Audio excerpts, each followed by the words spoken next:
Welcome to my next Better Call Saul Season 6 episode review video. Before I get into that, though, pretty important, if you aren't caught up to the point where I am, but rewatching or watching Better Call Saul, or you're just not entirely sure, then you definitely need to take the initiative and pay attention to the episode's title, which of course I'll mention, as well as put in the description. If that happens to be the case, if you're not caught up, it would be my recommendation that you don't watch this detailed review any further to avoid any potential spoilers. And full disclosure, I've already seen Better Call Saul all the way through one time.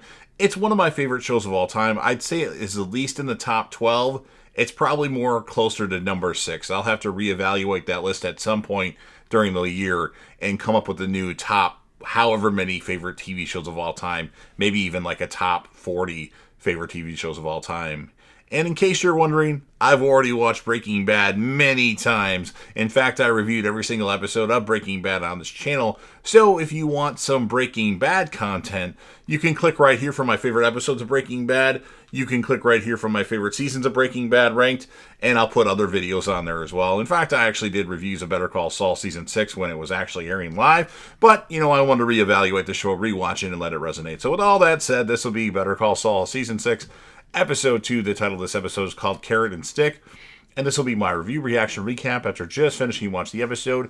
At Nacho's house, his junky girlfriends Amber and Joe are laying around when Mike, Tyrus, and Nick walk in unannounced. Mike tells the panicking girls that Nacho isn't coming back and gives them a bundle of money, instructing them to leave town and never return. After they leave, Mike searches the house while Nick uses a power drill to break into Nacho's safe. Inside, Mike finds stacks of cash as well as 2 fake IDs for Nacho and his father, Manuel. He puts the money and Nacho's ID in a sack while pocketing Manuel's ID. Victor drives a duplicate safe to the house into which Mike places the money and Nacho's ID card, as well as a sealed white envelope. Jimmy practices a monologue as part of his and Kim's scam against Howard Hamlin. Their plan is to persuade Cliff Main to take a meeting concerning a fake personal injury case, then have Cliff hear something about Howard abusing cocaine, building on their caper at the country club. The couple trade suggestions on how to make their story believable. Kim comes up with the idea, but Jimmy tells Jimmy that you're going to hate this.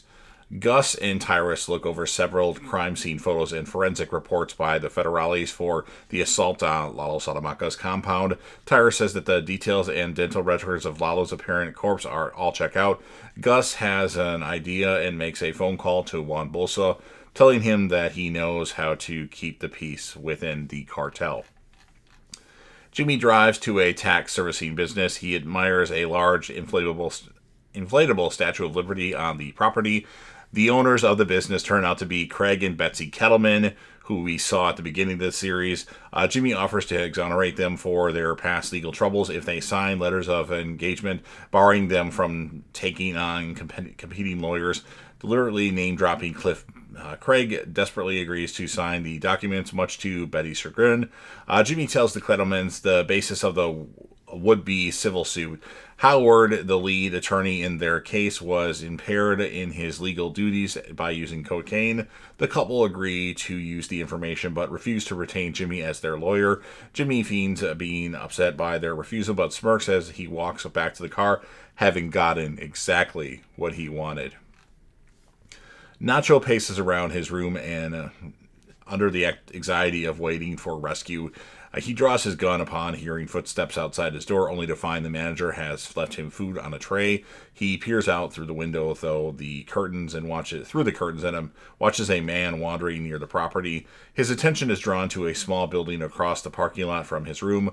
Although all of the windows are boarded up, he notices a running air conditioner dripping condensation. Focusing on the building's details, he noticed that one of the window boards has a hole in the corner.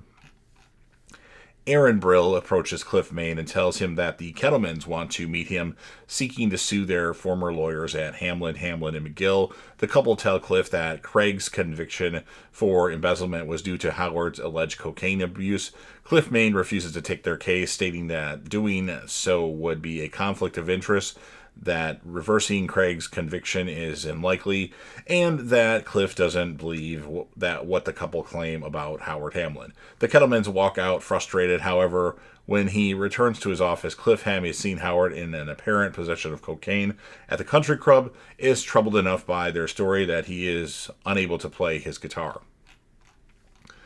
Gus and Juan Bolsa visit Hector Salamanca. While he openly admits that he never got along with Lalo Salamanca, Gus offers his condolences for an apparent death of Hector's nephew. Both he and Bolsa promise to aid Hector Salamanca, the Salamanca family, in avenging him. Hector, not telling him that he has already been in contact with Lalo Salamanca, shakes Gus's hand, but uncharacteristically looks him in the eyes while doing so. Outside the nursing home, Gus, barely containing his alarm, contacts Mike and tells him that Lalo lives. Juan Bolsa's men ransack Nacho's house and use a power tool to cut into the decoy safe. Inside, they find Nacho's fake ID card as well as the envelope left by Mike, which contains a bank statement for account transactions as well as a phone number.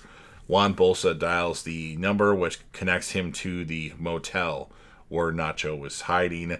Nacho is monitoring the small building across his room when he is again left with food by the manager.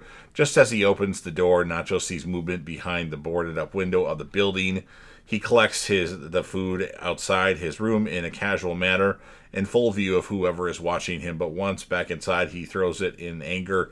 He considers dialing Tyrus, but instead opts to escape the room by kicking out the air conditioning unit in the rear window. Nacho sneaks into a small building where he finds a man surveilling his room. Nacho forces the man to surrender his gun and demands to know who he works for. The man claims not to know, says that all of his contact is by phone and that he is just paid to take notes of Nacho's movements. Holding the man at gunpoint, Nacho dials his own phone to Tyrus, tells him that he is about to flee the motel, then hangs up abruptly. The man's own cell phone then receives a call, leading Nacho to realize that Gus has double-crossed him. Instead of shooting the man, Nacho knocks the man out. Nacho breaks into a parked pickup truck with the intent to steal it. Just then, a group of cartel henchmen, accompanied by the Salamanca cousins, descend on the motel. The cousins and the henchmen spread out to search the belt location, breaking down the doors of every room. Nacho attempts to hide in the pickup truck, but is soon confronted by one henchman who holds the motel manager hostage. Nacho shoots and kills the henchman, which draws the attention of the others. He is briefly pinned down by another henchman until the Salamanca cousins shoot him, wanting Nacho alive. Nacho hotwires the pickup and drives it in reverse, damaging the Salamanca cousins' car in the process. Now, the brief standoff ensues between Nacho and the cousins, which ends when Nacho charges at them with the pickup truck. Both parties exchange gunfire, and Nacho manages to speed away from the scene without getting hurt, but a little shaken, obviously. Jimmy receives a hectic phone call from the Kettlemans. Jimmy scheduled a meeting with them the following morning. As he retrieves a large wad of money from the duffel bag in the closet, Kim asks whether Jimmy will use the stick on the Kettlemans. He replies that they are more of carrot types. To Jimmy's surprise, Kim suggests that she accompany him to the meeting. Tyrus informs Gus and Mike that Nacho's stolen pickup has been found, while Nacho himself remains missing.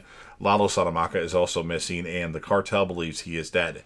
Mike says that none of his men have seen or heard any indication that Lalo has come north of the border, and he is also looking for Nacho and is planning to use him to turn the cartel against Gus. Gus struggles to keep his composure and accidentally knocks over and breaks a drinking glass. Mike tells him that their only option is for Mike to bring 4 of his best men across the border to track Nacho before the Salamancas do. Gus tells Mike to bring him Manuel. Mike flatly refuses, causing Tyrus to brandish his gun at him. At the moment, Nacho calls Mike on his phone. Gus allows him to answer it. After a brief exchange, Mike says that Nacho wants to talk to Gus. Jimmy and Kim drive to the Kettleman's tax business. Inside, Betsy angrily tells him that the couple have gone to 4 different lawyers and that they have been all told they have no case. They accuse Jimmy of using them to help assassinate Howard Hamlin's character. Betsy turns down Jimmy's offer of cash, demanding that he make good on his promise of exonerating Craig, or else they will warn Howard Hamlin. Tiring of the exchange, Kim resorts to a stick tactic and makes a call to the Albuquerque office of the IRS, threatening to turn in the Kettlemans for tax preparer fraud. In a panic, Betsy hangs up the call and gives in. Kim instructs the Kettlemans to give their customers what they are legally owed and forget about Howard Hamlin, saying that she will ruin them otherwise. The couple are left defeated, but after Kim leaves, Jimmy gives them the money. Jimmy is visibly taken aback by the incident. In the car, he remarks to himself, "Wolves and sheep." As Jimmy and Kim drive away, they are followed by a sedan, and that's what ends this episode of Better Call Saul. So pretty good episode. I'm going to score it an 8.3 out of 10. We're setting up some interesting things going down the road. Character of the episode, I'm going to give it to Nacho, although you could give it to Kim. Kim has to have honorary mention for her, just ruthlessness toward the Kettleman. So you've heard everything that I had to say. Now it's your turn. If you're a fan of Better Call Saul, Breaking Bad, or El Camino Breaking Bad movie, and you want to help me out with the YouTube algorithm, please don't forget to Hulk smash the like button, share the video with a friend, put this video on any one of your social media platforms. Don't forget to sound off in the comment section about what your thoughts are on this episode of Better Call Saul. What would you rate it, and who would you choose as your character of the episode? I'll put my my Breaking Bad favorite episodes right here, and my Breaking Bad seasons ranked right here. And then last but certainly not least, don't forget to hit that sub button. You're watching the video anyway. Subscribe to the channel, join the team, show your damn support, and be a part of something special. And you never know what you're going to see on JDAD TV.